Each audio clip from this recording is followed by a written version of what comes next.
साथियों नमस्कार। स्वागत करता हूं आपका अपने इस YouTube channel Alia exam quiz में। देखिए इस वीडियो में बात करेंगे शिक्षा मनोविज्ञान की। जो शिक्षा मनोविज्ञान के सेकंड ग्रेड में जो पूछे गए क्वेश्चन थे, तो ये पेपर हैं द्वितीय श्रेणी अध्यापक संस्कृत परीक्षा 2019 जो एग्ज़ाम हुआ था 17 फरवरी 2019 को।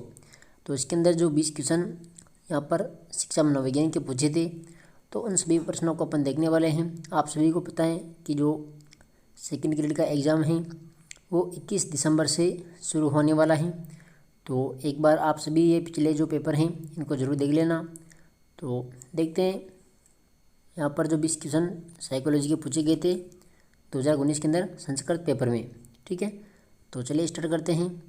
देखते हैं क्वेश्चन नंबर 1, किसने लिपजिंग विश्वविद्यालय जर्मनी में पहली मनोविज्ञान की प्रयोगशाला स्थापित की थी?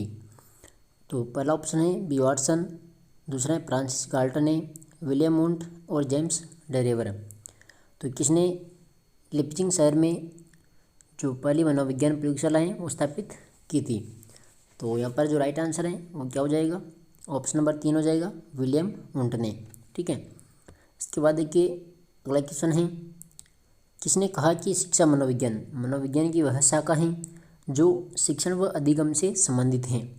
तो पहला है बी एफ स्किनर, दूसरा है जेम्स ड्रेवर, तीसरा है ए एल थॉर्नडाइक और चौथा है क्रो एंड क्रो। तो किसने कहा था कि शिक्षा जो मनोविज्ञान है वो मनोविज्ञान की वह शाखा है जो शिक्षण व अधिगम से संबंधित हैं? तो ऐसा कथन किसने कहा था? तो ये राइट आंसर हो जाएगा यहाँ पर ऑप्शन नंबर पहला, बी एफ स्किनर। ठीक है, इसके बाद देखिए क्वेश्चन नंबर 3, निम्नलिखित में से कौन से मनोवैज्ञानिक प्रकार्यवाद से संबंधित यहाँ पर नहीं है? क्या पूछा है? प्रकार्यवाद से संबंधित नहीं है। तो पहला है विलियम जेम्स, दूसरा है जॉन डीवी, तीसरा है जेम्स आर एंजल और चौथा है ए बी टीचनर। तो राइट आंसर क्या हो जाएगा यहाँ पर? ऑप्शन नंबर 4, ए बी टीचनर। ठीक है, इसके बाद देखिए क्वेश्चन नंबर 4, विकास की कौन सी अवस्था में यहाँ पर देखिए नार्सिज्म स्वप्रेम की भावना का गुण अत्यंत प्रबल होता है? जो स्वप्रेम की भावना है नार्सिज्म जिसको बोलते हैं, तो उसका जो गुण होता है वो अत्यंत प्रबल होता है। ऐसा कौन सी अवस्था में होता है? पहला है शैशवावस्था, दूसरा है बाल्यावस्था, तीसरा है आरंभिक वयस्कावस्था और चौथा है उत्तर किशोरावस्था। तो क्वेश्चन नंबर 4 का जो राइट आंसर है वो हो जाएगा ऑप्शन नंबर पहला। ठीक है, शैशवावस्था में। इसके बाद देखिए क्वेश्चन नंबर 5, किशोरावस्था को तनाव एवं तूफान की अवस्था किसने कहा था? किसकी अवस्था? तनाव और तूफान की अवस्था। रोज, वैलेंटाइन, स्टैनली हॉल और बिगी तथा हंट। तो किशोरावस्था को तनाव और तूफान की अवस्था किसने कहा था? तो यहाँ पर जो राइट आंसर है वो हो जाएगा ऑप्शन नंबर 3। ठीक है, स्टैनली हॉल ने। इसके बाद देखिए क्वेश्चन नंबर 6 है, निम्नलिखित में से कौन सा घटक गिलफोर्ड के द्वारा प्रदत्त बुद्धि की संरचना मॉडल के विषय वस्तु विमा का नहीं है? आकृतिक, संज्ञान, सांकेतिक और अशाब्दिक। तो यहाँ पर राइट आंसर क्या हो जाएगा? Option number 2। ठीक है, संज्ञान। इसके बाद देखिए क्वेश्चन नंबर 7 है, निम्नलिखित में से कौन सी जीन पियाजे के द्वारा प्रदत्त मूर्त संक्रियात्मक अवस्था की विशेषता नहीं है? देखिए पहला है विचारों की विलोमीयता, दूसरा है संरक्षण, तीसरा है क्रमबद्धता व पूर्ण अंश प्रत्ययों का उपयोग और चौथा संकेतात्मक कार्यों का प्रादुर्भाव। तो जो जीन पियाजे की जो मूर्त संक्रियात्मक अवस्था है तो उनकी विशेषता यहाँ पर कौन सी नहीं है? तो राइट आंसर क्या हो जाएगा यहाँ पर? ऑप्शन नंबर 4, संकेतात्मक कार्यों का प्रादुर्भाव। ठीक है, इसके बाद देखिए क्वेश्चन नंबर 8, बालकों की बुद्धि को मापने के लिए पहला बुद्धि परीक्षण का निर्माण किसने किया था? जे एम केटल, अल्फ्रेड विने, स्टेनबर्ग और वेशलर। तो बालकों की बुद्धि को मापने के लिए जो पहला प्रयोग है, पहला बुद्धि परीक्षण है, इसका निर्माण किसके द्वारा किया गया? तो राइट आंसर क्या हो जाएगा यहाँ पर? अल्फ्रेड विने के द्वारा, ऑप्शन नंबर 2। इसके बाद देखिए क्वेश्चन नंबर 9, किशोरावस्था के अंत तक मांसपेशियों का भार शरीर के कुल भार का कितने प्रतिशत हो जाता है? 33%, 45%, 40% और 21%। तो राइट आंसर क्या हो जाएगा यहाँ पर? ऑप्शन नंबर 2 हो जाएगा 45%। ठीक है, इसके बाद देखिए क्वेश्चन नंबर 10 है, निम्नलिखित में से कौन सा क्रेचमर के द्वारा प्रदत्त व्यक्तित्व के शरीर रचना सिद्धांत के वर्गीकरण का एक प्रकार है? गोलाकृति, आयताकृति, दुर्बल और लंबाकृति। तो राइट आंसर क्या हो जाएगा यहाँ पर? ऑप्शन नंबर 3, ठीक है, दुर्बल। इसके बाद देखिए क्वेश्चन नंबर 11। बेलोक ने व्यक्तित्व मापन के लिए तैयार किए गए बालकों के प्रसंग बोध परीक्षण हेतु क्या आयु वर्ग रखा था? तो पहला है 0 से 5 वर्ष, दूसरा है 2 से 5 वर्ष, तीसरा है 3 से 10 वर्ष और चौथा है 5 से 10 वर्ष। तो राइट आंसर क्या हो जाएगा यहाँ पर? ऑप्शन नंबर तीसरा हो जाएगा 3 से 10 वर्ष, ठीक है। इसके बाद देखिए क्वेश्चन नंबर 12। निम्नलिखित में से कौन सी अधिगम की सही विशेषता नहीं है? तो पहला है कि अधिगम कोई परिणाम न होकर एक प्रक्रिया है, अधिगम प्रक्रिया सदैव ही उद्देश्यपूर्ण होती है, और तीसरा है अधिगम अभ्यास, प्रशिक्षण और अनुभव पर आधारित होता है, और चौथा है मूल प्रवृत्ति तथा प्रतिक्षेपी क्रिया की वजह से व्यवहार में आया परिवर्तन ही अधिगम है। तो यहाँ पर कौन सी विशेषता अधिगम की नहीं है? तो राइट आंसर क्या हो जाएगा? ऑप्शन नंबर 4, ठीक है, मूल प्रवृत्ति तथा प्रतिक्षेपी क्रिया की वजह से व्यवहार में आया परिवर्तन अधिगम है।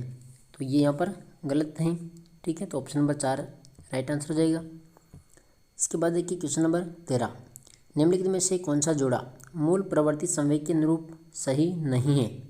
जैसा कि मैकडूगल ने उल्लेख किया था, युत्सा भय, निर्वर्ती घृणा, संतान कामना वात्सल्य और शरणागति करुणा। तो राइट आंसर क्या हो जाएगा क्वेश्चन नंबर 13 के अंदर? युत्सा भय, ठीक है, ऑप्शन नंबर पहला। इसके बाद देखिए क्वेश्चन नंबर 14 है, सीखने की प्रक्रियाएं निर्धारित नहीं की गई हैं। अधिगम की प्रकृति संज्ञानात्मक होती हैं, अधिगम प्रक्रिया यंत्रवत होती हैं, अधिगम की प्रवृत्ति लगभग स्थायी होती हैं, और सूझ के लिए समस्यात्मक परिस्थिति का होना आवश्यक है। तो यहाँ पर जो राइट आंसर है वो क्या हो जाएगा? देखिए ये हो जाएगा अधिगम प्रक्रिया यंत्रवत होती है, ठीक है। तो ऑप्शन नंबर जो 2 है इसका राइट आंसर हो जाएगा। इसके बाद देखिए क्वेश्चन नंबर 15। निम्नलिखित में से कौन सा जन्मजात अभिप्रेरक नहीं है? भूख, प्यास, आकांक्षा और निद्रा। तो कौन सा यहाँ पर जन्मजात नहीं है? तो राइट आंसर हो जाएगा आकांक्षा, ठीक है, ऑप्शन नंबर 3। इसके बाद देखिए क्वेश्चन नंबर 16 है, एक अध्यापक ने कक्षा में पढ़ाया कि हाउस का बहुवचन हाउसेस। तो इसी अधिगम से विद्यार्थी ने माउस का बहुवचन माउसेस कर दिया है। यह उदाहरण किस प्रकार के अधिगम स्थानांतरण का उदाहरण है? धनात्मक स्थानांतरण, ऋणात्मक, शून्य या फिर द्विपार्श्विक स्थानांतरण। तो राइट आंसर क्या हो जाएगा यहाँ पर? ऑप्शन नंबर 2, ऋणात्मक स्थानांतरण, ठीक है। इसके बाद देखिए क्वेश्चन नंबर 17। जब एक कर्मचारी अपने अधिकारी पर गुस्सा प्रदर्शित नहीं कर पाता है तो वह घर आने के बाद में इसे अपनी पत्नी या फिर बच्चों पर व्यक्त करता है। यह उदाहरण किस प्रकार की रक्षा युक्ति को दर्शाता है?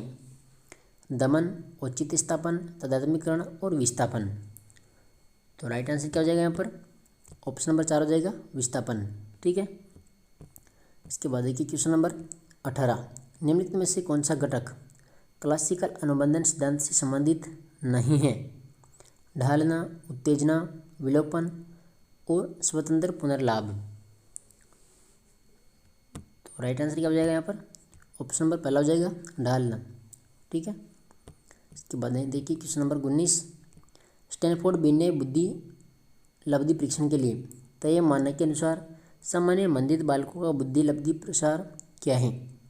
तो पहला है 50-55 से लगभग 70, 35-40 से लगभग 50-55, 20-25 से 35-40 और 20 से नीचे। तो सामान्य मंदित बालकों का जो बुद्धि लब्धि प्रसार है वो क्या होगा? तो यहाँ पर जो राइट आंसर है हो जाएगा ऑप्शन नंबर 2, 35-40 से 50-55, ठीक है। इसके बाद है क्वेश्चन नंबर 20, जो आज का लास्ट क्वेश्चन है। इसकी पीडीएफ के लिए आप टेलीग्राम जरूर ज्वाइन कर लेना, आलिया एग्जाम क्विज के नाम से हैं। तो वहाँ पर आपको पीडीएफ मिल जाएगी इन सभी प्रश्नों की, ठीक है। आज का लास्ट क्वेश्चन है, निम्नलिखित में से कौन सी अभिवृत्ति की विशेषता नहीं है? पहले है कि अभिवृत्ति जन्मजात होती है, दूसरा है अभिवृत्ति स्थायी नहीं होती है, परिवर्तनीय होती हैं, अभिवृत्ति हमारे व्यवहारों और क्रियाकलापों को प्रभावित करती हैं, और चौथा है कि अभिवृत्ति हमेशा किसी वस्तु, परिस्थिति, व्यक्ति इत्यादि के प्रति प्रदर्शित होती हैं। तो अभिवृत्ति की विशेषता कौन सी यहाँ पर नहीं है। तो राइट आंसर क्या हो जाएगा, ऑप्शन नंबर पहला, अभिवृत्ति जन्मजात होती हैं। ठीक है, तो इसके बाद में जो अगला पेपर है संस्कृत परीक्षा 2019, जो 19/2/2019 को पेपर हुआ था तृतीय श्रेणी का।